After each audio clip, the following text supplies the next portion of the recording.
പാലക്കാട് കരിമ്പ പഞ്ചായത്തിൽ മുസ്ലിം ലീഗ് പ്രവർത്തകൻ കള്ളവോട്ട് ചെയ്യാൻ ശ്രമിച്ചതായുള്ള പരാതിയാണ്. അതായത് CPM-ന്റെ ഒരു ആരോപണമാണ് ഇപ്പോൾ വരുന്നത്. അതെ, താജുദ്ദീൻ എന്നയാൾക്കെതിരെയാണ് CPM പരാതി നൽകിയിരിക്കുന്നത്. പോലീസ് പരിശോധന തുടങ്ങിയിട്ടുണ്ട്. നമ്പർ ബൂത്തിൽ 766 താജുദ്ദീൻ വോട്ട് രേഖപ്പെടുത്തിയിട്ടാണ് ഇപ്പൊ പനയമ്പാടത്ത് ഈ 11ാം വാർഡിലേക്ക് വോട്ട് ചെയ്യാൻ വന്നിരിക്കുന്നത്.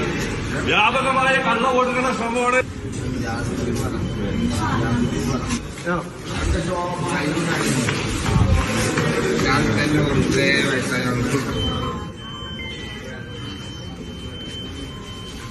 പരാതി ഇതപ്പോ പരിശോധിച്ചുകൊണ്ടിരിക്കണേ. പോലീസ് വന്നതിന്റെ വിഷ്വൽസും കൂടെ അയച്ചു തരാം. സാജിദ അജ്മൽ വിശദാംശങ്ങൾ നൽകും. സാജിദ, ഇദ്ദേഹം മറ്റൊരിടത്ത് വോട്ട് ചെയ്തതിന് ശേഷമാണ് അവിടെ വോട്ട് ചെയ്യാൻ എത്തിയതെന്നാണ് CPM പ്രവർത്തകർ ആരോപിക്കുന്നതിൽ എത്ര വാസ്തവമുണ്ട്? പോലീസിന്റെ അന്വേഷണം എങ്ങനെ തുടരുന്നു? സൈഫുദ്ദീൻ ജിൽസി കരിമ്പ ഗ്രാമപഞ്ചായത്തിലാണ് കള്ളവോട്ട് ചെയ്യാൻ ശ്രമം നടന്നതായി ആരോപണം ഉയരുന്നത്.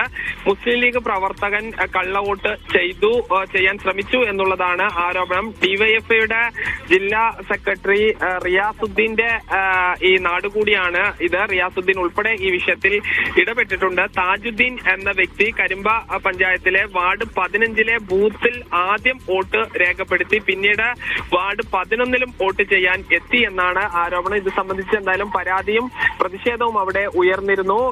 പോലീസ് പരിശോധന നടത്തുന്നുണ്ട്. മറ്റൊരു സുപ്രധാന വാർത്ത കൂടി പങ്കുവെക്കാനുണ്ട്.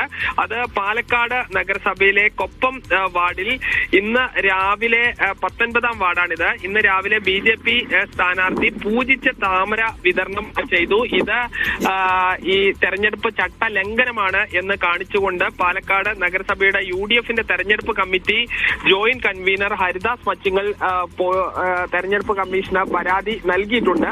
മതപരമായ കാര്യങ്ങളെ ഈ തെരഞ്ഞെടുപ്പിന് ഉപയോഗിക്കുന്നു, അതുകൊണ്ട് സ്ഥാനാർത്ഥിയെയും തെരഞ്ഞെടുപ്പ് ചീഫ് ഇലക്ഷൻ ഏജന്റിനെതിരെയും നടപടി ആവശ്യപ്പെട്ടാണ് ഇപ്പോൾ തെരഞ്ഞെടുപ്പ് കമ്മീഷന് കത്തയച്ചിരിക്കുന്നത്.